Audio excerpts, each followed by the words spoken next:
Common interval और frequency आपको given है 15 से 25, 25 से 35, 35 से 45, 45 टू 55, 55 टू 65, 65 से 75, 75 से 85 और फ्रीक्वेंसी आपको गिवन है 6, 11, 7, 4, 4, 2 एंड 1। इसका आपको माध्य ज्ञात करना है। तो हम जिस विधि का प्रयोग कर रहे हैं वो कल्पित माध्य विधि है। तो उसके लिए आपने इसके आंसर को देखना है।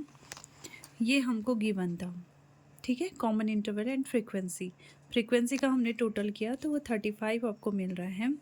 अब हम सबसे पहले निकालते हैं इसका वर्ग चिन्ह, यानी इसका मिडिल पॉइंट x। उसके लिए क्या करना है, 15 और 25 को ऐड करके इसको 2 से डिवाइड करना है तो 20 आया।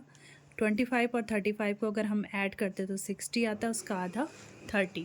इस तरीके से इस टेबल को हम यहाँ पर कंप्लीट करेंगे और इस टेबल में ठीक बीच के पॉइंट को ए सपोज कर लिया। जैसे यहाँ पर हमने 50 को ए सपोज कर लिया।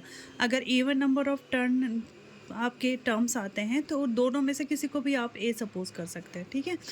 अब इस यहाँ पर हम एक निकालते हैं डी होता है एक्स में से ए को घटाना, यानी 20 में से 50 को घटाया -30, 30 से 50 घटाया -20, 40 से 50 घटाया -10 और 50 से खुद 50 को घटाया तो 0, 60 से 50 घटाया तो 10, 70 से 50 घटाया 20, 80 से 50 घटाया 30।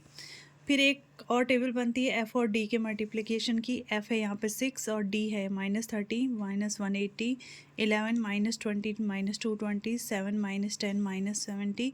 इस तरीके से इस टेबल को भी हमने यहाँ पर कंप्लीट किया।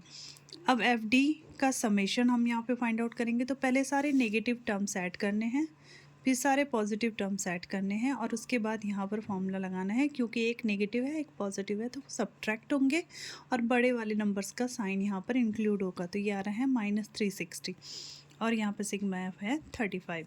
तो माध्य का फॉर्मूला होता है, जिस विधि का हम यहाँ पे प्रयोग कर रहे हैं वो है कल्पित माध्य विधि। तो माध्य बराबर a plus sigma F D upon sigma F.